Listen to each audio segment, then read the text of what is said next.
do arm wrestling as well, so that's another progression I'm going to do in the next year. So just want to go more into that. And obviously, where my gym's expanding now, and I can obviously spend a bit of time at the gym and obviously, like I said, promote strongman because I'll never, it's one of those things you'll do. You can't not do it. It's one of those things that I'll always be around it, no matter what, whether I'm competing or doing something. I'll always be attached to strongman. Even though I do the whole arm bit next year sort of thing, I'll still train at strongman. It's kind of strange because I think all three of us are quite big strongman fans. From kids, we used to watch it. I know Terry, myself, and Rob have like every single World's Strongest Man on DVD and watched them millions of times. You get guys like Jimmy Markin who couldn't tell you who won World's Strongest Man 10 years ago, but came into the sport, was really, really good. But then he doesn't mind going off to do something else. There's guys like that. I think that's it. I mean, I've always been a fan of the sport, and I always will be. I mean, I've pretty much. I mean, I think for me, when I stop strongman, I'll have to take probably a year away. Totally away from it, and then I'll be able to perhaps come back and get involved in some way or another. Yeah. Was that? I'll just do one more. Yeah, I've pretty much sort of made up my mind that if things go pretty well this year, then that might be my last one. So, and then I'll take a year away and perhaps come back to it if I want to. Yeah. There's more important things than strongman. Exactly. I've got to a point now where I sort of realise that, whereas it's sort of consumed my life for so many years, it's, there is a lot more important things in life than just being a strongman. Do you think that's how you achieve the level you go? Because you let it. You've got to. It does. I mean, it just takes over everything. Yeah. I mean, it's hard. I mean, even my missus is constantly getting annoyed with me, and still now it's just. Not that she's so supportive of me, don't get me wrong, but it takes over her life as well. And then it takes over my friends' lives and my family, and everyone's like just consumed by strongman. It's difficult. I mean, it does get quite tough at times. But yeah, I think to get to any reasonable level, you have to be like that. 100%. It is 100%. Or might as well not bother. Gets involved. We have been on holiday for 3 years. Yeah. Just because I'm competing or doing something, and she's working, and the whole food and the prep, and even the cars we drive is all to do with strongman. It engulfs the whole life. It's unbelievable. It's kind of strange. I would say I went slightly the opposite way. I was kind of absolutely totally consumed with strongman, and had my daughter like almost 3 years ago now, and that kind of changed me because I was training 11 times a week back then, training twice a day, and I had to cut down to like 4 times a week, 4 times a day, Jesus. And I improved a lot quicker because of that, and I was putting a lot of pressure on myself to try and do strongman professionally, and it's not a very rewarding sport, To do strongman, after World's Strongest Man in 2009, 2010 when I didn't make the final, and I had a good year, I kind of just had to sit down to myself and say, there's more important things. You took it a bit too seriously. I took it way too seriously. It was like, all that mattered was strongman. And then kind of afterwards, I was like, I need to get back to enjoying it. That's why I started it. And after I did that, kind of things got better. I was winning more shows, I was kind of placing better in contests and enjoying it more again. And I kind of want to keep enjoying it. I think the minute I stop enjoying it, I'll stop doing it now. Because I kind of realised then that there is more important things than strongman, because for probably about 4 or 5 years, it was all that mattered. It was like, everything is strongman, everything is working towards kind of winning World's Strongest Man or whatever. And it gets too much. It's not like we're NFL players with multi-million-pound contracts and stuff like that, That'd be lovely. Yeah, if it was, it's worth it. It's worth kind of sacrificing everything else. It's a pretty tough road. I mean, I've done it myself. I'm sure you have. You turn up at competitions, just to go and win yourself 200 quid because it's skinny. I mean, it is tough. I mean, especially if you just had an injury or you've not had many competitions. It does get tough sometimes. So you've got to love it. Or we don't have like any kind of governing body that looks after you or sanctions or anything. I mean, I did an international last year, got to the contest, and they told me, the sponsor's pulled out. There's no prize money. That was in South Africa.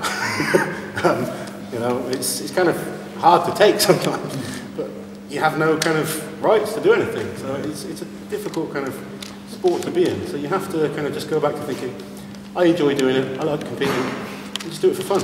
To be fair, I mean, I never sort of dreamed that I would be able to do it professionally anyway.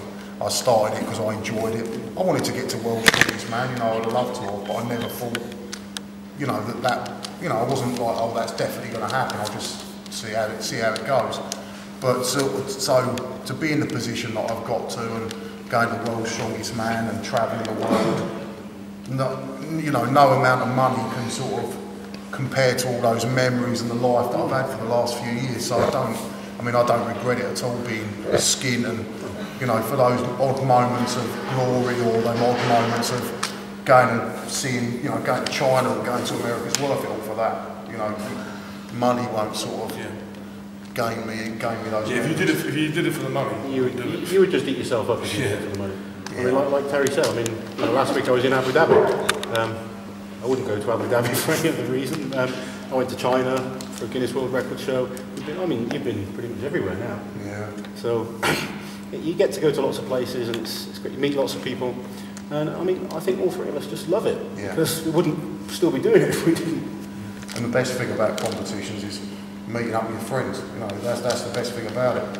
You see friends that you haven't seen for 2-3 months. And friends that understand what you're doing on a daily exactly, basis. because we're all the same. We all think the same. It's, you know, it's like meeting up with all your mates, but you know, it's just good times. And I mean, the friends that we've sort of all made through the sport will never not be there. I think it's something that's quite sort of special in a way.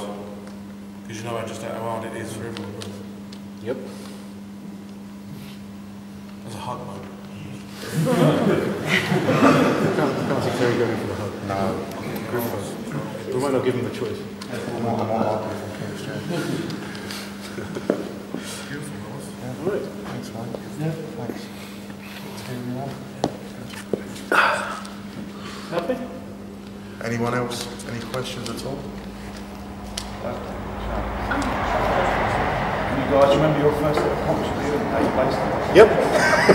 My first ever competition was All Hallows novice, and at the time I did that, I hadn't even started training in the gym. It was just go down there, see what happens, have a bit of fun, and I ended up winning it on countback, beating Jay Hughes, which he still gets annoyed about now, but it makes me smile every time he mentions it. And it was good fun. It was even going back to what we were saying earlier about things moving on. Back then it was like an 80-kilo log, 90-kilo farmer's wall, you know, stuff like that. And that was the sort of level novices were back then. It's funny. Yeah. It's moved on a lot. Yeah.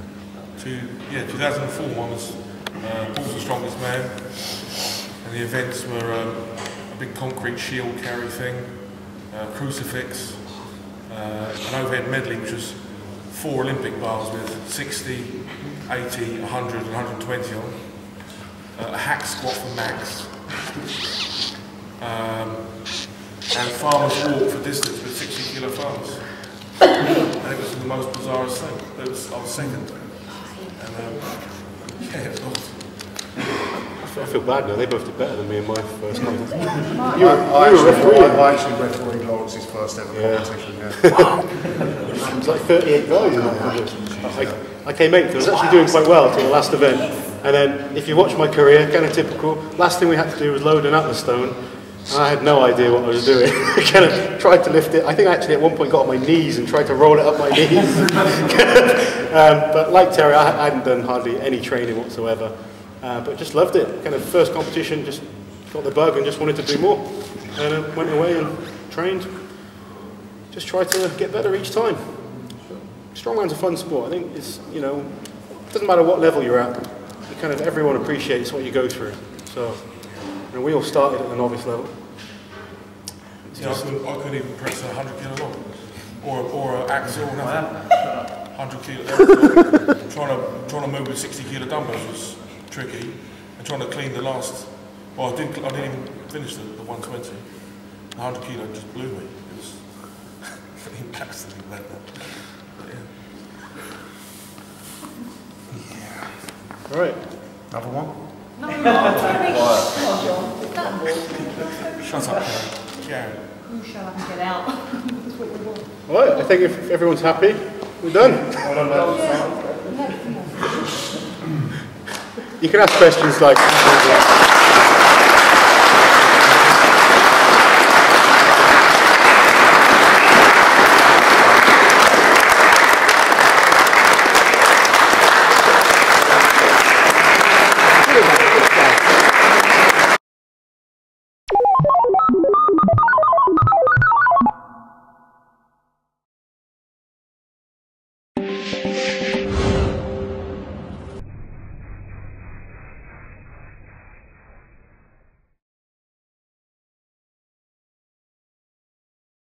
VOS.